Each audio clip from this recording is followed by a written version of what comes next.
Hello and welcome to Monday Mindfulness. Today we're going to share a practice that I love doing from time to time. It's actually from Perspective Week, from 13 Weeks to Awakening. And you can do this in your own way. There's lots of different ways that this can practically unfold in your life. And it's mainly focused on looking at what we're bringing into different interactions, what we're carrying as filters or veils on our reality, and really starting to become conscious of them and how they're impacting our lives, and just being aware of, okay, I'm having this situation in my reality, this person, this animal, this building that I'm walking into, and what am I carrying into that, and what am I actually experiencing in the moment? Because I've found it's very interesting with this practice. Once I'm conscious of that, there's a clear line, and it seems a little less personal in what is actually being experienced in the environment, what's really happening, and what have I built up in filters that often build up over time and get stronger and stronger and thicker, so it's harder for me to see reality. And these are really, really important, powerful tools to be able to build these filters and these perceptions, but sometimes they just get out of hand and no longer serve. So I like to spend as much time just seeing simply what is and humbly embracing what is as I can. And then if I need to, then I can consciously add filters. But I try not to carry filters. Mainly, like, we're always going to carry some degree of filtering, but it's caused me a lot of suffering. So especially working with the ones that are causing me discomfort in the body and noticing them. And that's one way that you can practice this technique, is if you're feeling any discomfort, you can notice, is it actually something that is being compounded by what I'm carrying into situations or relationships or interactions? So it can just help us to open our eyes a little bit and to see more clearly what's happening and all of the parts of what's happening. Because often, well, everything is a combination of so many different dynamics put together that it's nice to be able to see the pieces and see how they affect each other and how they've added to the situation by each individual component. So with that background work done, I'd like to just give you an example of this meditation.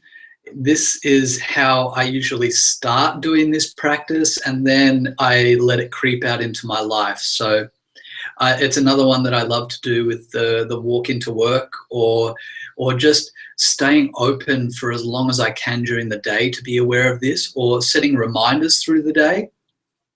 Because often it's interesting when I open to this practice and then I go and interact, like I have an initial interaction with someone and it's like, oh wow, I have carried some stuff relating to this person, and this is totally optional, but often I've actually been able to verbalize some of the stuff that I've been carrying that was clouding me and really nourish the relationship there. So it can be a useful tool that way as well, in getting us to really step into our truth and be honest and humble about what we're experiencing, what we're carrying, what's going on for us internally and externally, how we're interpreting things, and the things that we're holding on to as well. It can be really interesting also with this clarity.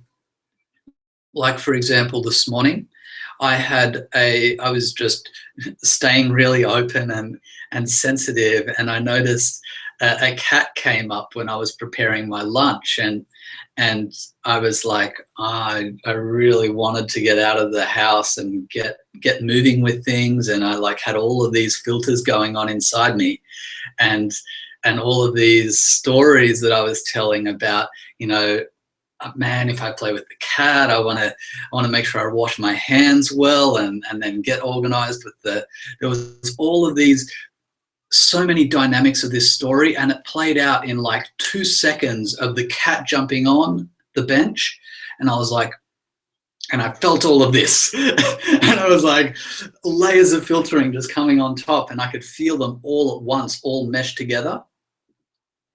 And then just being aware of that, like being aware of my reaction, I had a bit of a cat reaction. It was like a bit of, you know, defensiveness.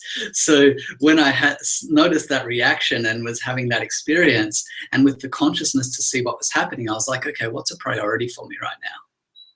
Am I really genuinely running late with people waiting on me? And I wasn't. I was actually ahead of time, but I'd just gotten in this, I guess, this flow of, you know, getting in a routine and out the door of, you know, going into the kitchen, going through this process. And it was like the attachment to that routine was actually causing me a defensive reaction. And then I was like, okay, what's my priorities? Can I take 5 minutes to play with this cat? And that's what I did. So it was just interesting to be able to see this, notice what I'm carrying into that interaction, into that relationship, and being able to make conscious decisions on what my genuine priorities are.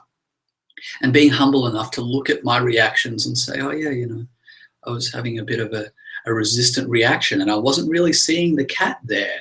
I was seeing like an obstacle or you know, an obstruction to what I was doing in my flow, rather than just being open to the moment. And, you know, if I'm in a rush, then I have to love the cat and move on. But yeah, in that case, I didn't need to be as resistant as I was in that initial reaction. And that initial reaction is perfect too. None of this is anything but perfect. If I could give one tip for mindfulness and living practical meditation, it's just to be really, really gentle and loving with yourself, no matter what's happening. So yeah, it was a beautiful teacher that I saw this morning. And yeah, I'm really honored to be able to have that experience, see my stuff, play with the cat, and share it with you. So saying that, I'd like to have a very short example of this meditation, and doing it sitting and isolated to start with, because we can look through these things, we can start to play with them and get good at kind of opening to these perspectives before we take it into our walking practice. I'm not saying that you need to sit first, but I find it useful to explore things and then take them out into a more moving, more adaptive, fluid practice. So just find yourself a place where you can be comfortable for the next 5 minutes or so. Close your eyes down. Take a few deep breaths.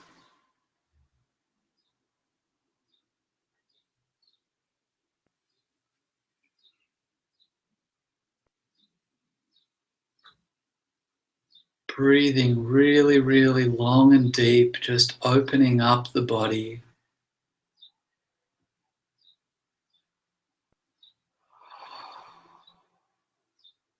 Relaxing as you breathe out.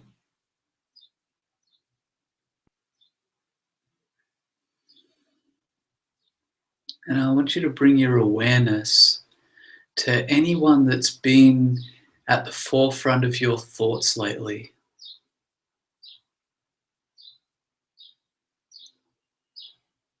No matter how you'd label them thoughts, just somebody who's been in your attention lately.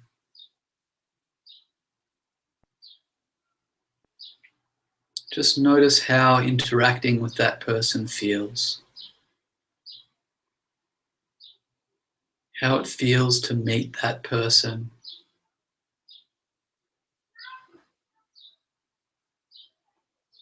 How it feels to connect and engage with that person. Notice everything that you're feeling as you notice that person in your life.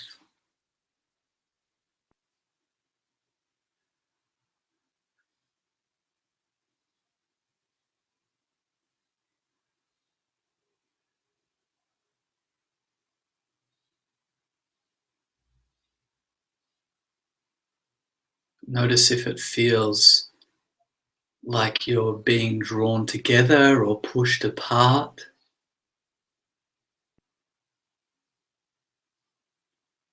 Notice if there's any emotions associated with that person.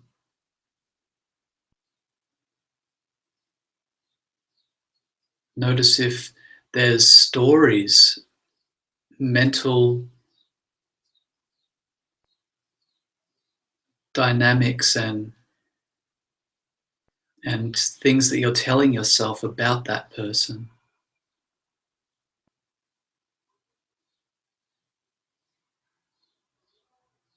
Notice if there's anything that you feel you are bringing to the interaction with that person.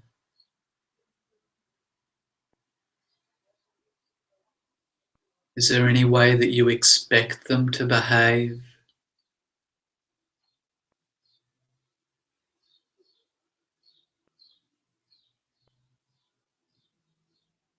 Notice any feelings, any thoughts about this, any reactions in the body.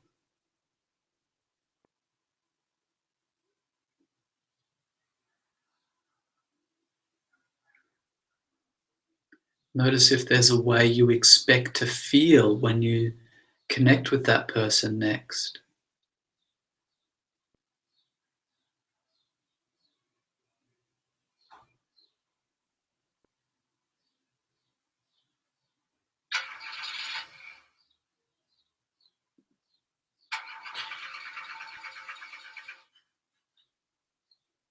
Just noticing the dynamics that you're experiencing. Notice if there's any attachment, any motivations that you're taking into that engagement.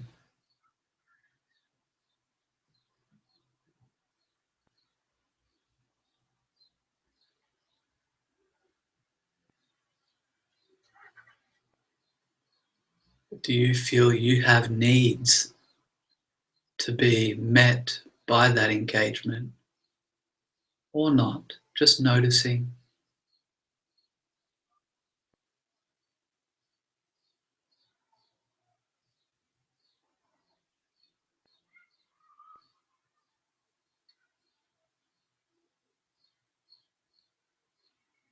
Do you feel the other has needs to be met by your next engagement? Noticing how that feels and any stories around that.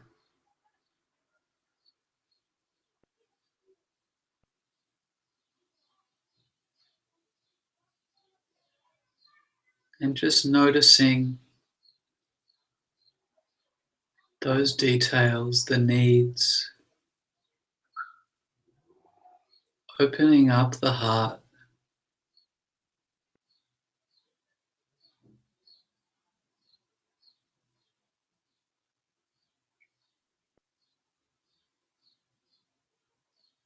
feeling through those needs for you and the other.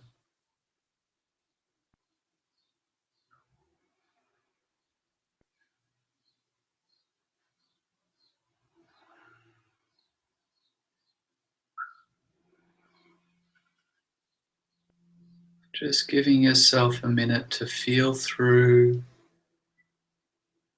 whatever you're guided to, whatever needs you feel to feel and explore.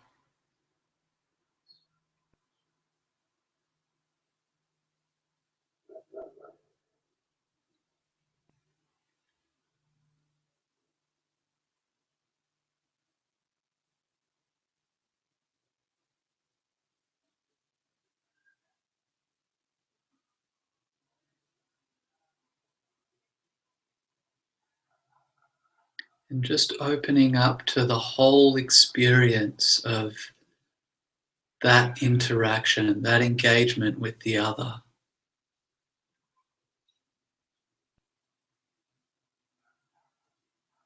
Noticing what you feel,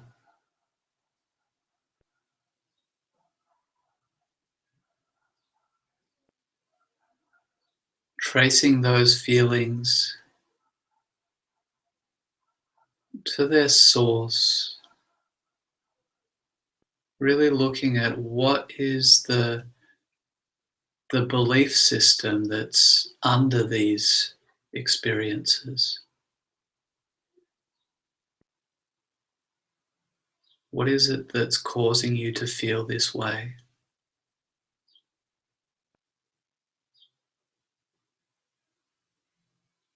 We're just opening to that. We don't need to intellectualize. We don't need to have any answer. We're just asking.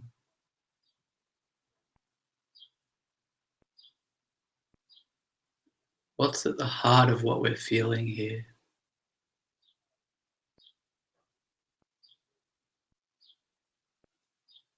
Being gentle with ourselves, being open.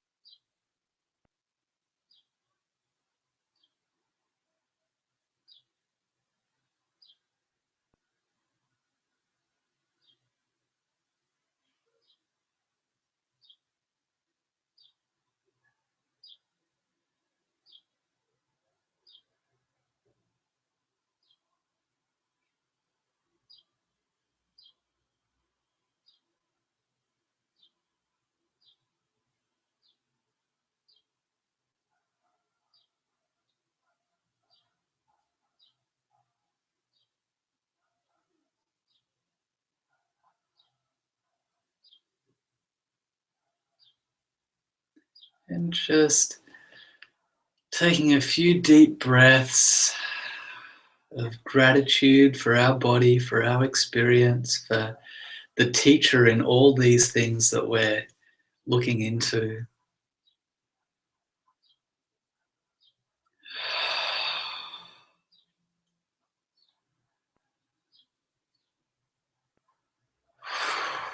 And just slowly coming back into the body, into the room.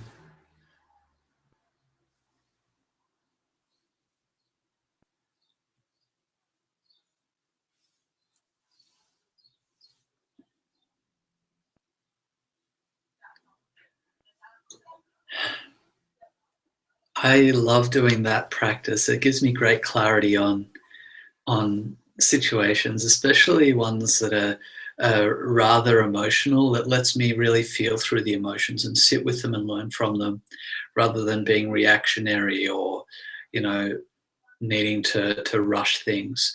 And with the ability to really get used to this as a habit, and being able to really be clear and honest with ourselves, it becomes easier and easier and simpler to identify these root triggers or root beliefs and motivations that are sitting underneath some of this stuff. And yeah, it's made things much easier to do it in real time and dynamically by sitting with it. And that was an example. You can stretch this out for a longer sit time, especially if you want to explore something that's really powerful for you. And as I said, you can take this out into your life however you like, in lots of different dynamics: people, animals, places, organizations, any interactions that you're having, even interactions with yourself. Because we can bring a lot of things to ourselves with different situations as well. So yeah, you can use it in any way that feels right for you.